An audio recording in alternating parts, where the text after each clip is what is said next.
My name is Kayla Heffernan, and this video is for Foundr magazine. So you've asked me to tell you why I think that I'm perfect for this role. And I can tell you that it's because I have a strong entrepreneurial spirit, a background in journalism, and a degree in business. These are three things that I'm sure some people don't always think go together, but for me, they fit like puzzle pieces. So when I was 17, I started my first business. It was a video show interviewing Long Island musicians about their creativity, their shows, their album releases, and eventually it turned into a booking company. Of course, I was 17 and it didn't quite work out. At 21, I decided to start another company working with local musicians, doing their digital marketing, data analytics tracking, social media, geofencing, boosting, keyword development, tour management, and overall management. I currently do that as a kind of freelance style project that I really enjoy doing, and it's something that I feel like has changed my life drastically, but is not going to be the culmination of my future. Right now, I am a graduate student at the Berklee College of Music studying music business so that I can eventually pursue a career helping musicians and helping people and have a better know how of doing it. I spent 2 years as editor in chief at the University of Hartford student newspaper, The Informer, and a total of 4 years on their paid staff, first as a sports editor, then as the managing editor, and finally finishing off as the editor in chief. In my time at The Informer, I was able to really experience what it's like to have to interview some of the most difficult people on the planet. Trying to get information out of the president of a university is near impossible, especially when he's good at dodging your questions and sending you the other way. But getting the information you need is essential when you're a journalist, and I feel like I've really mastered that skill.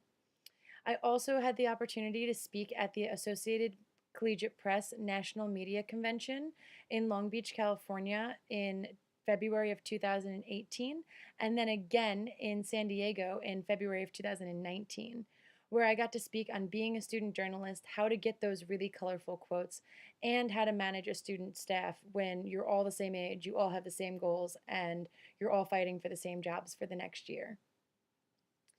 I have had the opportunity to interview some really interesting people, whether it be business leaders in the West Hartford community, administrators at the university, or students who have been assaulted on campus. Over this time, I was able to come up with different tactics to interview people to get them to say the things that I knew that they wanted to say but were afraid to.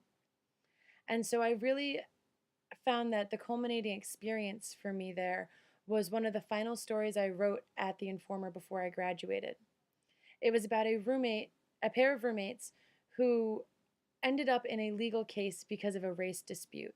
One roommate, an African American student, was violently assaulted by her white roommate and ended up having to not only move rooms but also press charges against the girl, and the university did nothing about it. And so I spent 3 hours on the phone with Jazzy Rowe, which became a national media case after I got to break the story on campus.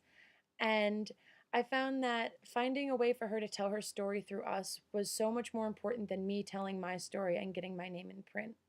I think that that's what journalism is really about. It's about allowing people to tell their stories through you and making sure that you find the truth in those stories. And so when I look back on all of the interviews that I did and all of the people that I had the opportunity to meet and question and really get to know, I found that it was never really my story that I was writing. It was their story with their information, and I was just finding a way to get it out to the masses, which is honestly the most interesting and fun part of journalism to me. You have also asked me to talk about something memorable. As I mentioned before, I have been spending a lot of time in the local music scene throughout my life. I really got my start there when I was 14, and I was roadieing for bands, taking money at the door, or even just hanging out outside because I couldn't get in.